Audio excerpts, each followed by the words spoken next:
utanisikiliza kwa makini sana ili kujifunza, kwa sababu elimu ni bure, ila kuelewa maamuzi hapo kwako. Ninachotaka kuongelea leo ni kwamba maji ya moto ambayo yanafanya yai kuwa gumu ndio maji ya moto ambayo yanafanya kiazi kuwa laini. Maana yake ni nini? Yaani nafsi ipo ndani ya binadamu yoyote. Nafsi yangu mimi inanituma kuwa na fedha, inanituma kuwa mtu mkubwa, inanituma kuwa tajiri. Sijui nafsi yako wewe inakutuma kuwa ni mtu wa aina gani. Kuna mwingine nafsi yake inamtuma kuwa mtu alawama, kulalamikia watu. Kwa hiyo utakuwa ni mtu wa kelele, kwa kuwa watu wengi hawapendi kelele, watakuacha, watu watakutenga. Lakini nafsi yako ikiwa nataka ujifunze kuwa na fedha, kumiliki, kuwa mtu mkubwa, maana yake utaungana na watu wenzio, utajifunza au utachukia wenye kipato.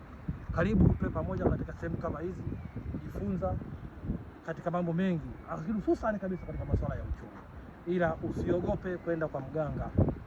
Kauli yangu ndio hiyo.